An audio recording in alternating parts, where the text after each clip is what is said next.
இந்த வீடியோவை பார்க்குற எல்லாருக்கும் வணக்கம். இன்னைக்கு என்ன செய்ய போகிறோம்னா, அன்னைக்கு ஒரு ஸ்பெஷலான ஒரு பிரசாத ரெசிபி தான். இன்னைக்கு வந்து ஆடி பூரம். ஆடி பூரத்துக்கு எங்கள் வீட்டில் வந்து சாமி கும்பிட்றதுக்கு வந்து நம்ம சம்பா கோதுமையும் நம்ம சிறுபருப்பும் வச்சு ஒரு சக்கரை பொங்கல் மாதிரி பண்ணியிருக்கேன். அந்த இது வந்து வித்தியாசமான ஒரு சக்கரை பொங்கல். இந்த சக்கரை பொங்கலை வந்து நீங்களும் உங்கள் வீட்டில் வந்து அந்த ஆடி மாதம் வந்து இன்னைக்கு பூரத்துக்கு நான் தான் இன்னைக்கு லேட்டாக தான் நான் வீடியோ போடுறேன். பூரத்துக்கும் செஞ்சு சாப்பிட்லாம். இல்லைனாக்கி ஆடி மாதம் செவ்வாய்க்கிழமை வெள்ளிக்கிழமை இந்த மாதிரி டைமில் கூட நீங்கள் வந்து இந்த மாதிரி ஒரு சாமிக்கு வந்து பிரசாதமாக நீங்கள் செஞ்சு இது பண்ணலாம். இந்த சம்பா கோதுமையில் வச்சு செய்யும் போது டேஸ்ட் ரொம்ப நல்லாயிருக்கும். சக்கரை பொங்கல் செய்கிற அளவுக்கு டைமும் ரொம்ப இழுக்காது, சீக்கிரமாக செஞ்சு முடிச்சிடலாம். இதை வந்து எப்படி செய்யலாங்கிறத வாங்க வீடியோக்குள்ளே வாங்க பார்க்கலாம். கோதுமை ரவை வச்சு பொங்கல் பண்ணுறதுக்கு 1 டம்ளர், நான் எல்லாமே ஒரே டம்ளரில் அளவு எடுக்கிறேன். இது 1 டம்ளர் கோதுமை ரவை, 1 டம்ளர் பாசிப்பருப்பு, அதாவது சிறுபருப்பு. சிலரில் 1 டம்ளர் எடுத்து நல்லா செவக்க வறுத்துட்டு ஒரு தண்ணி ஊற்றி கழுவி எடுத்துட்டு குக்கரில் வச்சு 1க்கு 2ங்கிற அளவுக்கு தண்ணியை ஊற்றி குக்கரில் ஒரு 4 விசில் வச்சு மசிச்சு எடுத்து வச்சுருக்கேன் சிறுபருப்பை. வெல்லம் வந்து இதுக்கு ஒரு இது கோதுமை ரவை, 1 சிறுபருப்பு எடுத்திருக்கேன். அப்போ 2 டம்ளருங்கும் போது நமக்கு நல்ல ஸ்வீட் நல்லா சாப்பிடுவீங்கன்னு நினைக்கி 4 டம்ளர் வெல்லம் போடலாம். நான் வந்து கொஞ்சம் கம்மியாக இருக்கட்டும்ங்கிறதுனால 3.25 to 3.5 டம்ளர் எடுத்தோம்னு நினைக்கி நார்மல் ஸ்வீட்டாக இருக்கும்.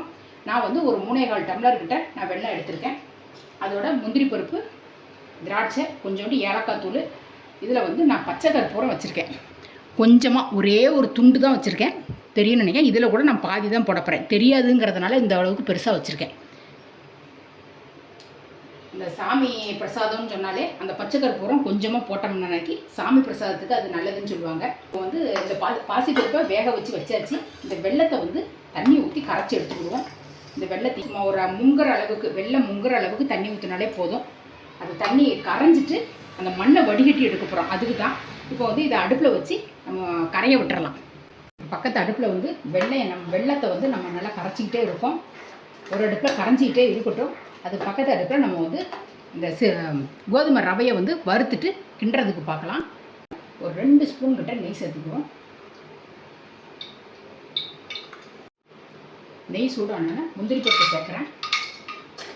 முந்திரி பருப்பு லைட்டாக செவந்து வரட்டும். லைட்டாக செவந்த உடனே திராட்சையை சேர்த்துறேன். கோதுமை ரவையை வந்து 1 டம்ளர் ரவையை வந்து உள்ளே சேர்த்துட்டு அதையும் நல்லா வறுத்து விட்டுருவோம்.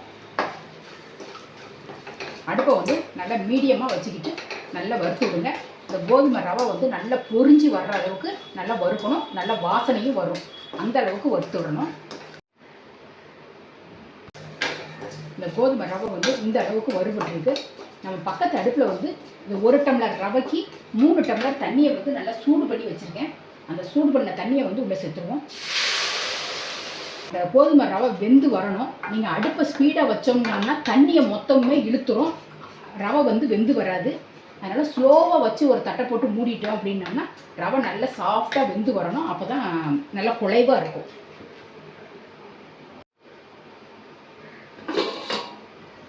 இப்போ கோதுமை ரவை கொஞ்சம் நல்லா தண்ணியை இழுத்துட்டு நல்லா வெந்து வந்துருக்கு. இந்த அளவுக்கு கெட்டியானோடனே கொஞ்சம் தண்ணி இருக்கும்போதே நம்ம வேக வச்ச சிறுபருப்பை உள்ளே சேர்த்துருவோம்.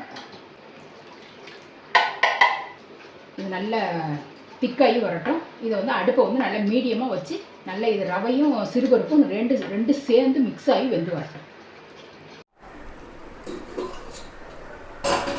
இப்போ இந்த அளவுக்கு திக்கானதுக்கப்புறம் நம்ம வந்து வெல்லம் தண்ணியை சேர்த்துடலாம். இந்த வெல்லம் தண்ணியை வந்து இதோட சேர்த்துருவோம். நம்ம நாட்டு சர்க்கரையை இந்த மாதிரி மண் இல்லாத வெல்லமாக இருந்துச்சு அப்படின்னு சொன்னோம்னா நீங்கள் அப்படியே பாவு கூட காய்ச்சாமல் கூட நீங்கள் அப்படியே கூட சேர்த்துக்கலாம். மிக்ஸ் பண்ணி விட்டுட்டு இந்த வெல்லம் தண்ணியும் நல்லா கெட்டியாகி வரணும். அதோட நல்ல சக்கரை பொங்கல் பதத்துக்கு நல்லா கெட்டியாக வர வரைக்கும் கொஞ்சம் கிளறி விட்டு வேக வச்சு எடுப்போம். இந்த வெல்லம் தண்ணியெல்லாம் இழுத்து நல்லா இந்த அளவுக்கு நல்லா திக்காகி வந்துருச்சு. இதோட லாஸ்ட்டாக ஏலக்காய் பொடி சேர்த்துருவோம். ஒரு அரை ஸ்பூன் கிட்ட ஏலக்காய் தூள், ஒரு 2 ஸ்பூன் கிட்ட நெய் சேர்க்குறேன். உங்களுக்கு ஜாஸ்தி நெய் சேர்க்கணுன்னா கூட சேர்த்துக்கோங்க. ஆனால் ஒரு 2 ஸ்பூன், ஏற்கனவே ஃபஸ்ட்டு 2 ஸ்பூன் சேர்த்தாச்சு. நெய் நிறைய ஓவராக வேண்டாங்கிறவங்க அப்படியே விட்டுறலாம். இப்போ லாஸ்ட்டாக நெய் சேர்க்கும்போது நல்ல நெய் வாசனையோடு நல்லா ஒட்டாமல் வரும். அதுக்காக வேண்டி இந்த நெய்யை சேர்த்துட்றோம். இப்போ வந்து இந்த பச்சை கற்பூரம் தெரியுதான்னு தெரியல, இந்த இருக்குது பாருங்கள். இந்த அளவில் நான் இதுலேயும் பாதி தான் போட போகிறேன். உங்களுக்கு வீடியோவுக்கு தெரியாதுங்கிறதுனால நான் இதை வச்சேன். இந்த அளவுக்கு தான் நான் வந்து போட போகிறேன். இதை வந்து அப்படியே நசுக்கிட்டு அப்படியே உள்ளே சேர்த்துட்ருவோம்.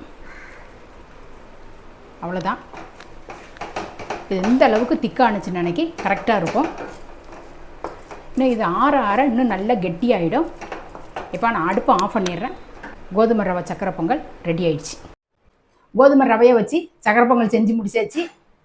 நீங்களும் வந்து உங்கள் வீட்டில் வந்து நீங்கள் செஞ்சு பார்த்துட்டு எப்படி இருந்ததுங்கிறத கமெண்ட்டில் சொல்லுங்கள்.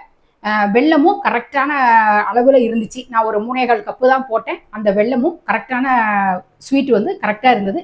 இதை விட ஜாஸ்தி போட்டாலும் ரொம்ப திகட்டும். அதனால் நீங்கள் இந்த அளவு போட்டு நீங்கள் செஞ்சீங்கன்னு நினைக்கி கரெக்டான அளவில் இருக்குது. நீங்களும் ஒரு தடவை செஞ்சு பார்த்துட்டு எப்படி இருந்ததுங்கிறத கமெண்ட்டில் சொல்லுங்கள். இதே மாதிரி அடுத்து ஒரு சூப்பரான ஒரு வீடியோவில் நான் உங்களை சந்திக்கிறேன். நன்றி, வணக்கம்.